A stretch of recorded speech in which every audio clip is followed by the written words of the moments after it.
For nearly 40 years, millions across Asia believed Journey to the West, 1986, was simply China's most magical show, a childhood treasure filled with myth, comedy, and innocence. But behind the bright costumes and playful fights lay a reality so dangerous, so brutally raw, that Chinese television spent decades refusing to speak about it. Viewers around the world never knew that the actors playing Sun Wukong, Zhu Bajie, and Xiao Wujing were performing without any safety gear, without stunt doubles, and often without the basic protection. Even low-budget films in the West would consider mandatory.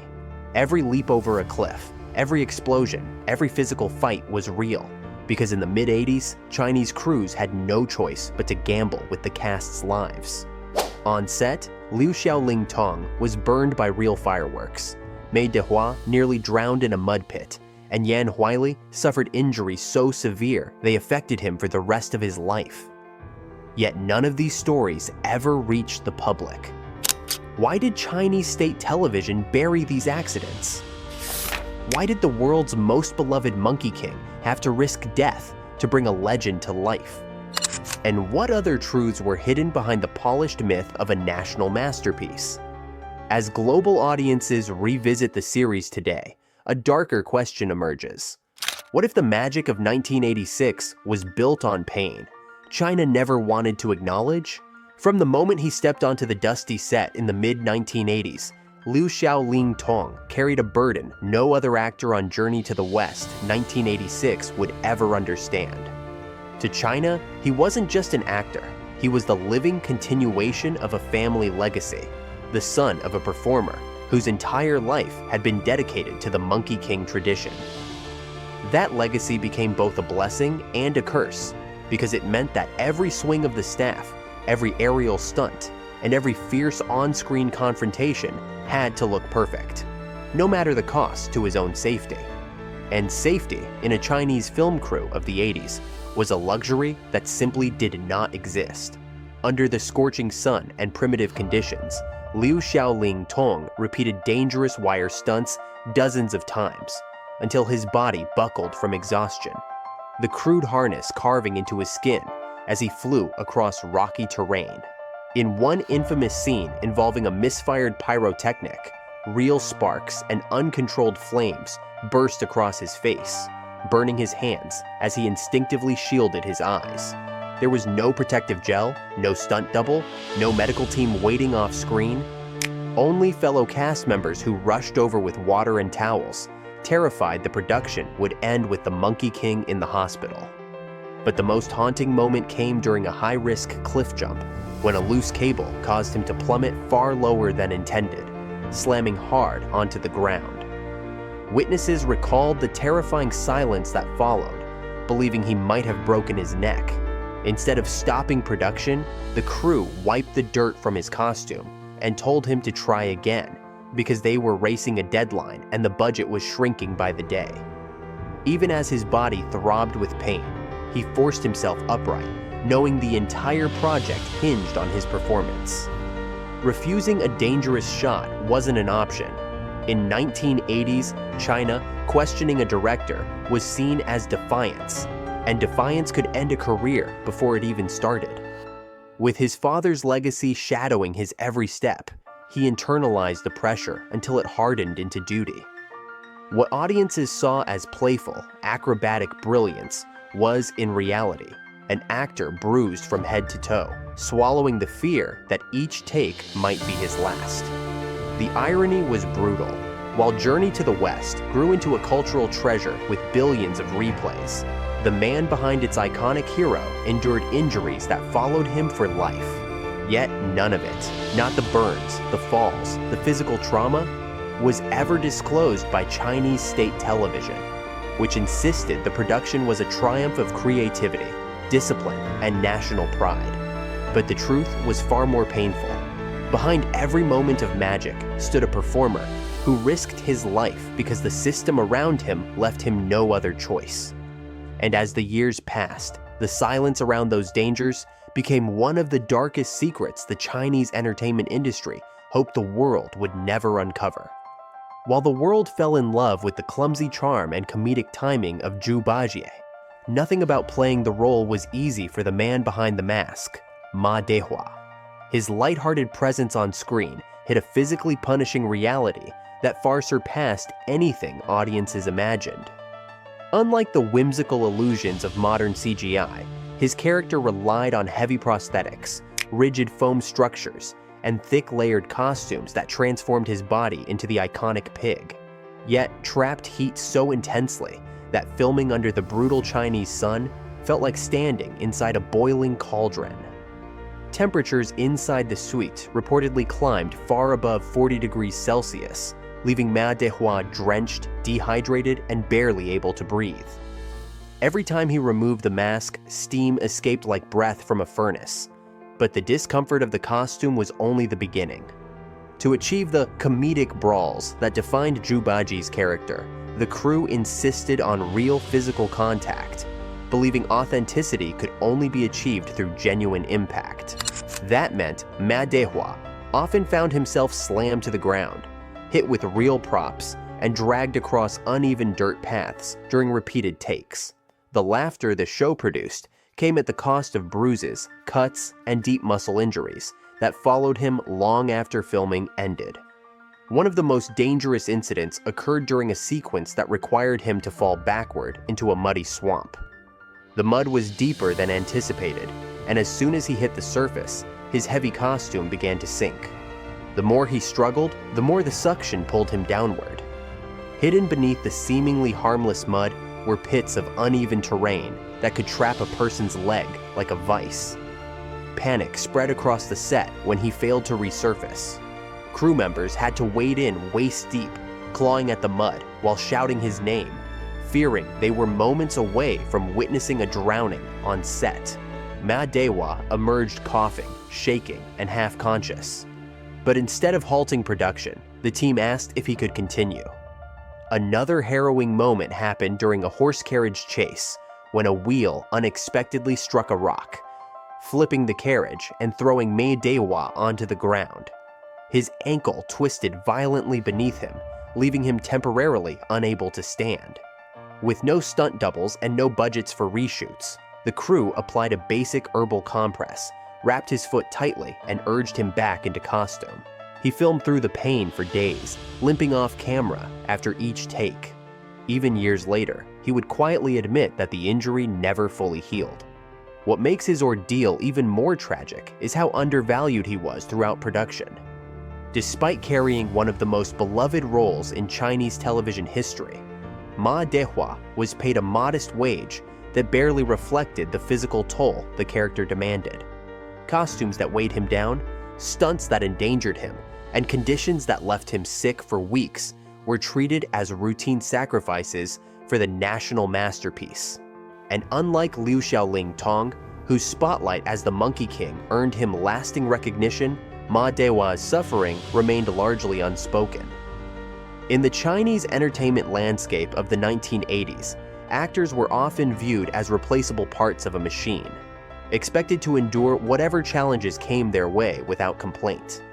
Speaking out could be interpreted as insubordination, a stain on one's reputation, or worse, as unpatriotic behavior. Thus, Ma Dehua endured silently, allowing the world to see Zhu Bajie as the humorous, carefree sidekick, rather than the painful embodiment of real-life struggle. Over time, he became the keeper of stories no one asked him to tell. Stories of exhaustion, fear, and close calls the public was never meant to hear. And while fans continued to laugh at Zhu Bajie's antics, few realized how many of those comedic falls were performed with a body already battered from the previous day's hazards. Today, when audiences revisit the legendary series, they see nostalgia. Ma Dehua remembers something else entirely: the weight of a role that entertained a nation but left him with physical scars the Chinese television industry refused to acknowledge. His sacrifices, buried beneath decades of silence, remain one of the most overlooked scandals behind China's most magical show.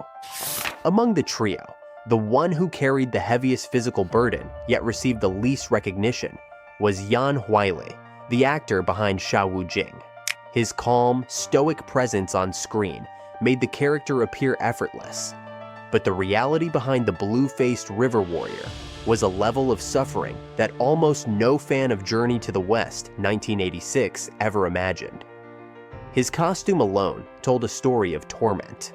A heavy, water-soaked robe layered over thick padding, topped by a massive necklace of oversized skulls that looked symbolic on screen but felt like 20 kilograms of dead weight pulling into his spine every moment of filming. Under the relentless heat of Chinese summer, the fabric absorbed sweat and moisture until it clung to his skin like a suffocating trap, transforming each step into a battle against exhaustion. But it wasn't the heat or the weight that nearly broke him. It was the stunts. Because Xiao Wujing often carried the monk's luggage, the production insisted on using actual bags filled with real props.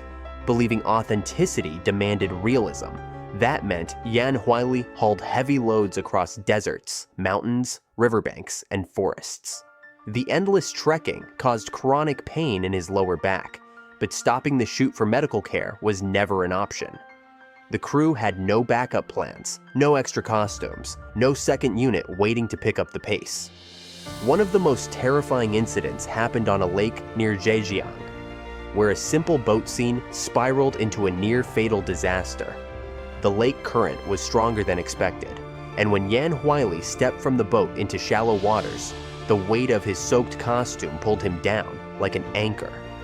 He lost balance, slipped, and vanished beneath the surface before anyone realized what happened.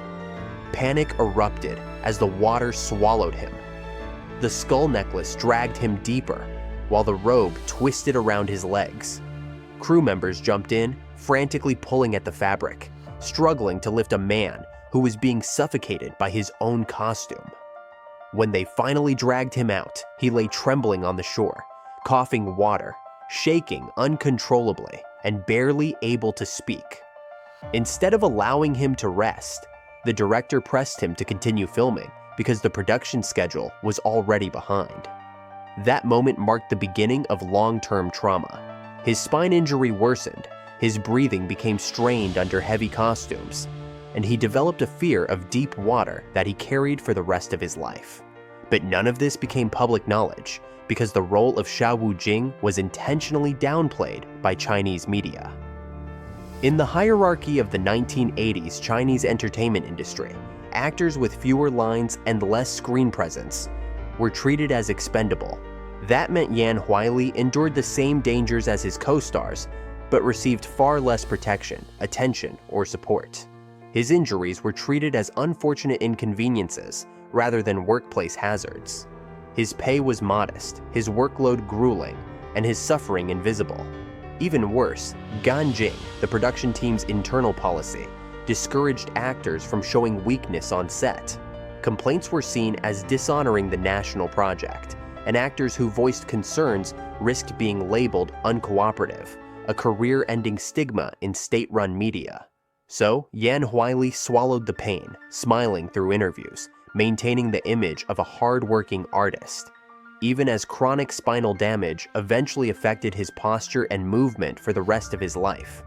His colleagues later revealed that after long days of shooting, he would retreat to his room, lie flat on the bed, unable to move, and wait for the pain to subside enough for the next day's demands. Perhaps the most tragic part of his story is how he became the forgotten pillar of the cast. While Liu Xiao Ling Tong and Dehua were celebrated nationwide, Yan Huaili quietly faded into the background, his sacrifices overshadowed by the larger-than-life characters beside him. His humility became both his strength and his curse. And decades later, when fans praise the iconic series, they rarely realize how much of the show's visual power, its sense of endurance, loyalty, and resilience, came from a man who was silently breaking under the weight of his role. His suffering was not dramatic, it was not public, it was not heroic, it was simply the human cost of a production that valued perfection over safety and silence over truth.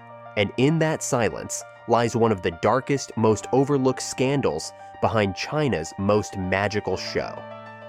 Behind the glittering myth of Journey to the West, 1986, lies a truth Chinese state television never wanted the world to see. A truth built on accidents quietly erased, suffering buried under national pride, and an industry that functioned without rules, oversight, or concern for human safety. What the outside world perceived as a triumph of creativity was, behind the scenes, a chaotic environment where explosives, flammable chemicals, and untested stunts were used daily without professional supervision. Pyrotechnics were handled not by licensed experts, but by crew members improvising with locally sourced materials, mixing powders by hand, and lighting fuses with no countdown or safety zone. When an explosion misfired and sent shrapnel flying toward the actors, the incident was immediately labeled a minor mishap, and the footage was quietly thrown away.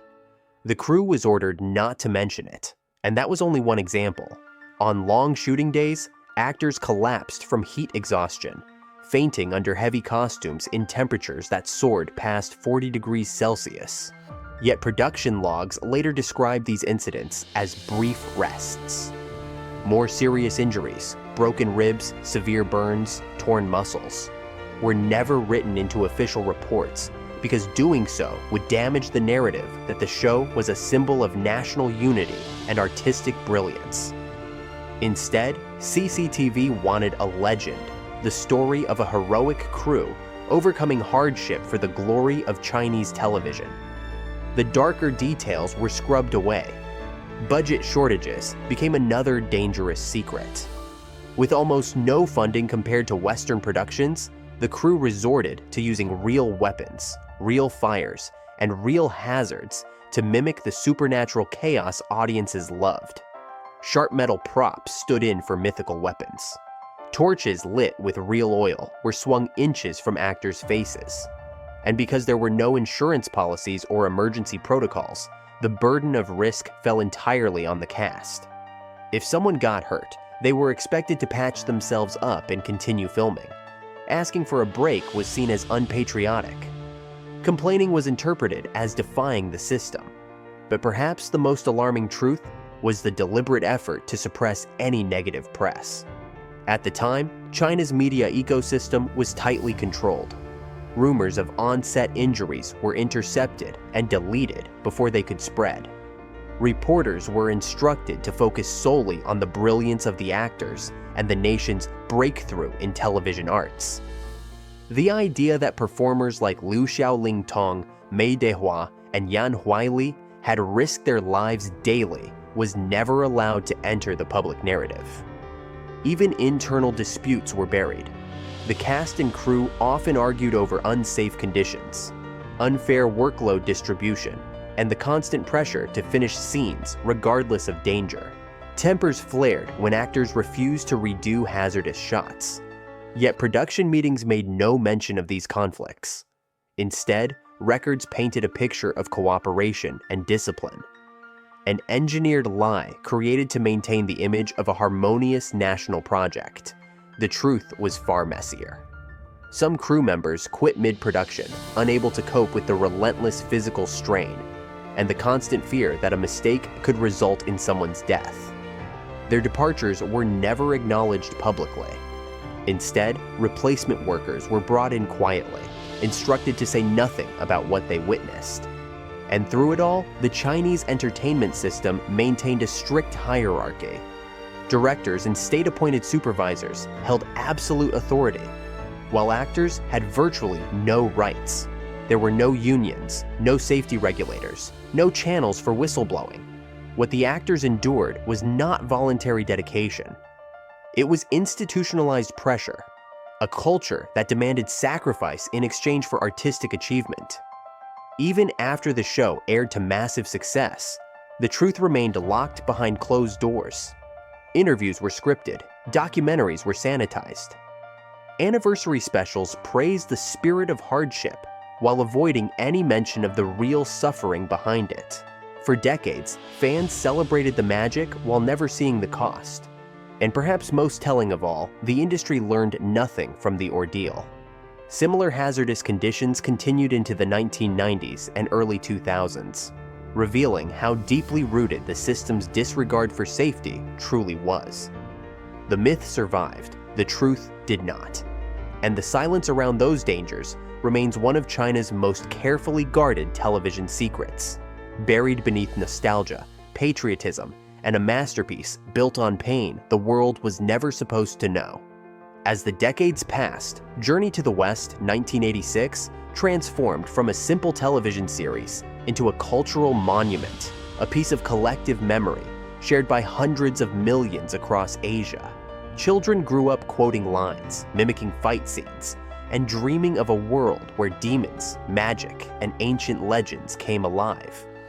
But while viewers celebrated the show's enchanting world, the people who brought it to life, Liu Xiao Ling Tong, Dehua, and Yan Huaili, carried the lasting reminders of its hidden brutality. Beneath the nostalgia and patriotism lies a truth few have dared confront. The monumental success of this Chinese classic was built not on cinematic innovation, but on the physical sacrifices of its cast.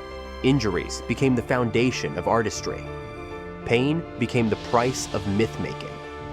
And silence became the rule that kept the machine running. What makes this legacy even more complex is how the series is remembered today. In China, official narratives frame the hardship as noble dedication, a symbol of the perseverance of the era. But for viewers in the United States and Europe, audiences accustomed to safety coordinators, unions, stunt doubles, and liability protections, the truth is both shocking and unthinkable.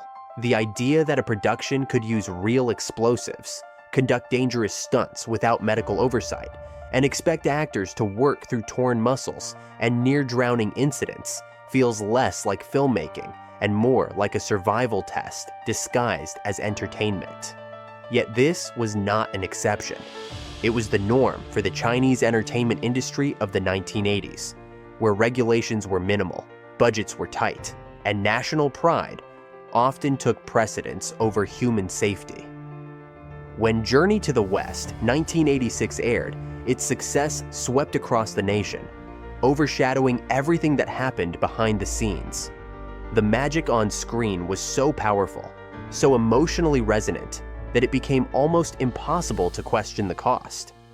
Fans saw a timeless adventure. The actors remembered the burns, the bruises, and the fear. Even today, long after the cameras stopped rolling, the consequences linger. Liu Xiao Ling Tong still recalls the explosions that scorched his hands. Dehua continues to carry the ankle injury that never healed properly. Yan Huaili lived with chronic back pain for the rest of his life because the weight of his costume permanently altered his spine. And the Chinese entertainment system never issued an apology, never acknowledged the danger, never compensated the damage. What the world celebrates as art, the actors remember as injury. But perhaps the most haunting aspect is how the truth remained hidden for so long. Not because no one knew, but because the narrative was carefully controlled. For nearly 40 years, official stories glorified hardship while omitting the darkest details. Behind the legendary beauty of the Monkey King and his companions lies a silence so deep it nearly erased the cost of their work. And yet, as modern viewers revisit the series, a new generation begins to ask uncomfortable questions. Was the magic worth the suffering? Why were actors pushed to physical extremes without protection? And why did an entire system decide that the lives of its performers were secondary to the image it wanted to project to the world? The legacy of Journey to the West. 1986 is not purely one of triumph or tragedy. It is both. It stands as a masterpiece that shaped a generation, but also as a reminder of the human cost behind art, created in a system that demanded sacrifice without offering safety. The story behind its creation is not just a scandal. It is a mirror reflecting the early reality of China's entertainment industry, where dedication was measured not by talent alone, but by the willingness to endure pain. And today, as fans across the world finally uncover the truth hidden for decades, the question that lingers is unavoidable. Can a legend still be called a legend once you know the suffering that created it?